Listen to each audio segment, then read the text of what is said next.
I am a 27-year-old woman, and this happened to me about 9 or 10 years ago when I was a senior in high school. We lived in a pretty large house, but my siblings were all away at college and boarding school, so it was only my parents and me at home. I'm a crazy light sleeper, so when I woke up in the dark and saw my alarm clock flashing 3:11 a.m., I wasn't too surprised. But this time I was fully awake, not just half asleep and stirring. I lay there, wondering what had woken me, when I heard very soft footsteps on the stairs outside my bedroom. The door to my room was parallel to the left side of the bed, and I happened to be lying with my back to it. When the footsteps approached my door, I thought it must be one of my parents checking on me for some reason. Then the doorknob started to turn, so slowly. Still, I thought they were just trying not to wake me. The door began to open again slowly and carefully. It creaked no matter how gently it was moved, so the person finally just shoved it the rest of the way to stop the noise. I kept telling myself it had to be my parents, right up until a flashlight flicked on. I froze. Terror flooded me, and I instantly broke into a sweat. They were behind me, and I was facing away so they couldn't see my wide-open eyes as they shone the beam directly on me. I always thought that if something like this ever happened, I'd be a badass. I'd jump out of bed, fight, scream, do something. But instead I lay there completely still, forcing each breath to stay even while my heart pounded so loud I was sure they could hear it. After a tense pause, the beam of light shifted and moved on. I prayed, begged, and bartered with anything that would listen as the intruder walked around my room, looking through my things. I could vaguely make out their shape, large and bulky like they were wearing 2 coats. They had a baseball cap on. They didn't shine the flashlight on me again, and after a few minutes that felt like an eternity, they left my room. I could still hear them walking around the rest of the second floor, through my siblings' empty bedrooms. I was drenched in sweat, frozen in terror, not knowing what to do. I wanted to grab my phone and call my dad, who was asleep downstairs. I wanted to call the landline so it would ring and wake my parents up. I wanted to call the police. I wanted to get up and run. I wanted to cry, but I couldn't do any of it. I was terrified they would hear me, and I didn't know if they had a weapon or if they would hurt me or my parents. I wouldn't wish that helpless terror on my worst enemy. I don't know how, but I must have either passed out from fear or the adrenaline wore off and I somehow fell asleep. The next thing I knew, it was 6 a.m., and I could hear my parents downstairs. I ran to them and, as calmly as I could, asked if either of them had been in my room during the night. Their faces went blank. They said no. That was the last straw. I broke down in sobs and told them, then someone was in my room last night. The police were called, though at that point there wasn't much they could do. Apparently, when my parents woke up, all of the doors to the outside were wide open, and there was a duffel bag at the bottom of the stairs. Inside, it was only a coil of nylon rope and an empty USB flash drive. I don't want to imagine what those were meant for. The intruder hadn't stolen anything, and we had no idea why they left so suddenly. It took me about a week before I could sleep in my own room again, a place that once felt like a sanctuary but now felt violated and terrifying. Ever since, I carry pepper spray, sleep with a machete next to my bed, and double-check my locks every night. Hopefully it will never happen again. But if it does, I hope this time I won't freeze.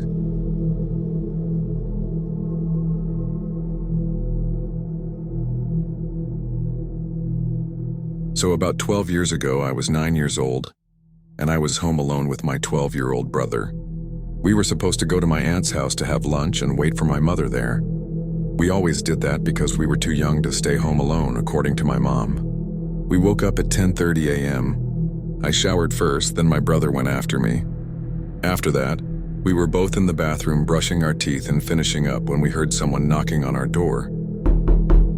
Since every time someone knocked, it usually turned out to be salesmen or Jehovah's Witnesses, we decided to wait for them to go away.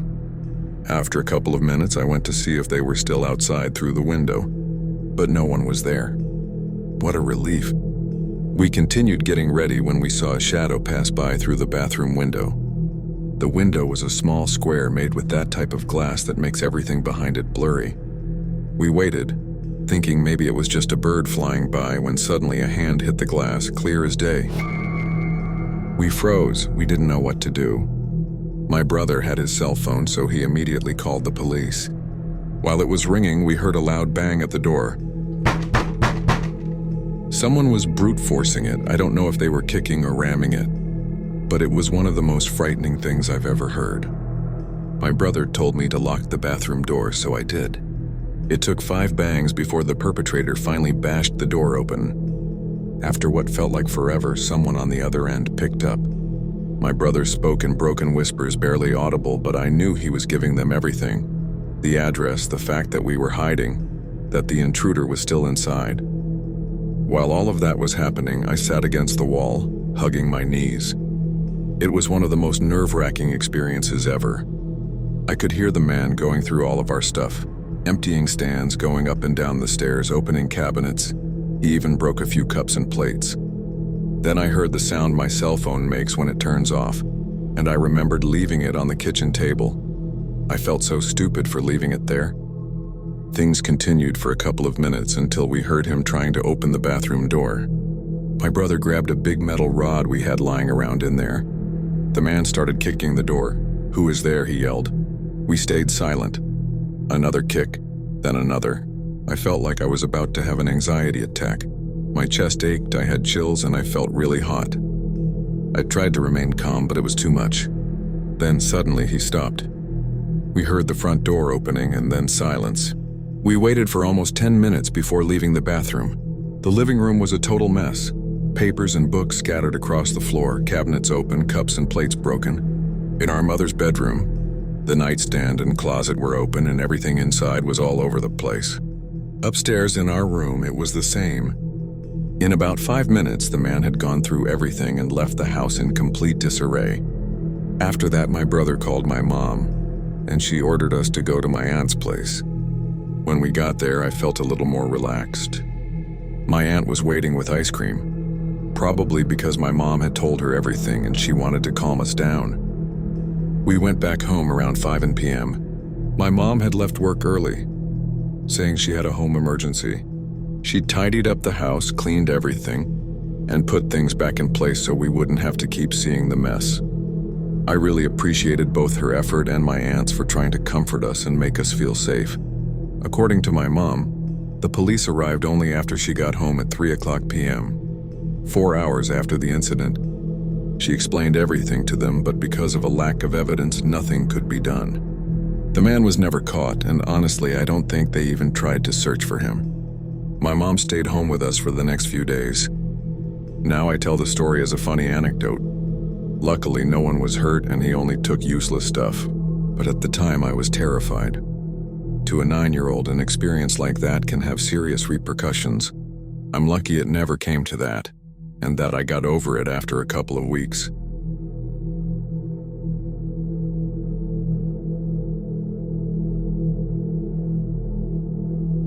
This happened more than 10 years ago when I was still a student. A bit of backstory. Like most students, I was always broke and I had a few side ventures apart from my part-time job to bring in extra money. One of them was house and pet sitting. I've always been an animal lover, so when a couple asked me to house sit for them during the final days of their overseas trip, after their original sitter bailed and left their 6-month-old golden retriever puppy alone, I didn't hesitate to say yes. The fact that they promised to pay me the full 2-week fee for staying less than a week made it even more appealing. Little did I know how badly it would turn out. I got the details, collected the keys from the agent, and headed over to the house. It was already after 5 p.m. and nearly dark, as it was early spring. The house was really nice, but it bordered a not-so-good area, known for crime, break-ins, robberies, and worse. It didn't bother me much, though. I was young and naive, thinking, nothing will happen to me. The first 4 nights went by without a hitch. I watched movies, enjoyed the jacuzzi, and generally just relaxed. The owners were due back on the 5th night fairly late.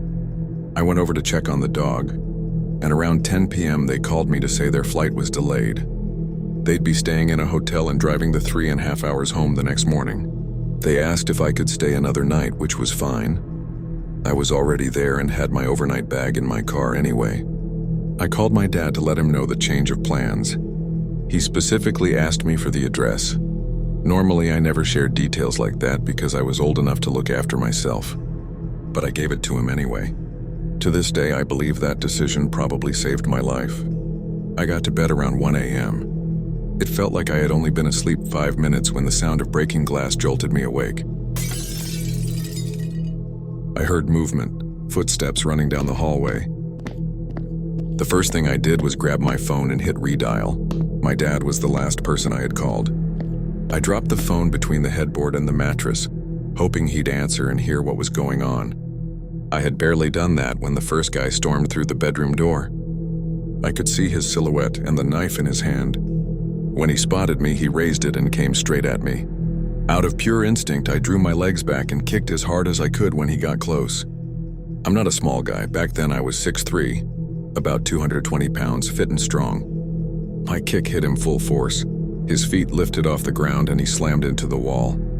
The knife flew out of his hand. Before he could recover, I was on top of him, driving my right knee into his face and smashing his head into the wall. I knew my life depended on it, so I didn't hold back. He went limp instantly, dropping like a sack of potatoes. But before I could move, I heard the sound of a pistol cocking. I froze. My blood ran cold. He pressed the barrel against my head for what felt like an eternity, but was probably less than 10 seconds. I thought I was about to die. In broken English, he ordered me onto the bed face down. Terrified, I obeyed. He threw a blanket over me. I curled into a fetal position, my back against the wall, trying to shield my body with my arms and legs in case they tried to stab me. By this point, I had completely forgotten that I'd called my dad. The man I'd knocked out was still unconscious, and then a third man entered the room. I heard them speaking a language I recognized as Portuguese. One man tried to drag the unconscious guy up, while the other ransacked the house, shoving valuables into a bag. That's when I heard screeching tires outside. A car roared up the driveway and skidded to a halt in front of the gate. Then a familiar voice shouted. It was my dad. The 3 intruders panicked. They bolted out the back door and tried to jump the fence. My dad opened fire, shooting in their direction. He missed them intentionally. I know, because if he'd wanted to hit, he would have. If he had actually killed one of them, the political climate in South Africa at the time would have meant serious trouble for him. I grabbed the house keys, pressed the gate remote, and let him in. He called the police while I met him at the door, and we decided to wait in the car until help arrived. It took the police over an hour to show up. Their excuse: no vehicle available. By then, the adrenaline was wearing off, and I went looking for the puppy. I couldn't find her anywhere until I spotted her lying in the yard. She was dead. The police later confirmed she had been poisoned. They found pieces of meat laced with poison near the fence. In South Africa, it's common practice for criminals to poison dogs before a break-in. I was devastated. The police, frankly, were useless, apathetic, barely taking our statements. As daylight broke, I grabbed my bag and phone, locked up as best I could without disturbing evidence, and followed my dad home. Later, he told me his side. He had answered my call and heard the shouting and chaos. When I didn't respond, he knew something was wrong. Luckily, he had asked me for the address the night before. He said he stayed on the line the entire time until he reached the gate. The drive from my parents' house to that place was usually 20 minutes. He made it in just over 7 minutes. The detective took my statement later that day, and the owners of the house arrived home as well. The rest of the day was a blur. But the story didn't end there. About 7 or 8 months later, I got a call from the detective saying they had caught the men. I was asked to attend a lineup. I explained I hadn't seen their faces. It was dark, and after the gun was pressed to my head, I was under the blanket. She assured me they had fingerprint evidence and she'd show me beforehand who they were. Not exactly ethical, but they wanted to secure the case. At the station, unlike in movies, there was no one-way glass. They brought the 3 men into the room to stand against the wall. The leader, the one I'd knocked out, looked at me with a hatred I can't describe. He had the eyes of a man who could slit your throat without blinking. His name was Joseph Dragon Sambo. He raised his hand to his neck and made a throat-slitting gesture. Later, the detective gave me his record: 4 counts of murder, 8 or 9 counts of attempted murder, multiple assaults, over 100 robberies and rape. I was shaken, she told me bluntly. If I hadn't taken him out first that night, I probably wouldn't have survived. And even then, the story still wasn't over. 3 days later, the detective called again. Joseph had escaped custody. She warned me to be careful. I wasn't overly worried. The robbery hadn't been at my house. I had changed cars, and by then, I had my own firearm license and carried my pistol everywhere. I didn't hear anything more until about 2 years later, when I ran into the detective at a grocery store. She told me Joseph was dead. He had broken into the wrong house, and the owner shot him, once in the stomach, once in the neck. Thanks to South Africa's notoriously slow emergency response, he bled out on the living room floor. All 3 men, I later learned, were Mozambican nationals, undocumented, no fingerprints or IDs in the system, essentially invisible. This ordeal left me hyper-vigilant, paranoid even. I double and triple check every lock and door. That heightened awareness has helped me avoid a few dangerous situations since, but it also robbed me of my peace of mind. I've since immigrated to a safer country, but even now sometimes I still wake up in the middle of the night at the slightest noise.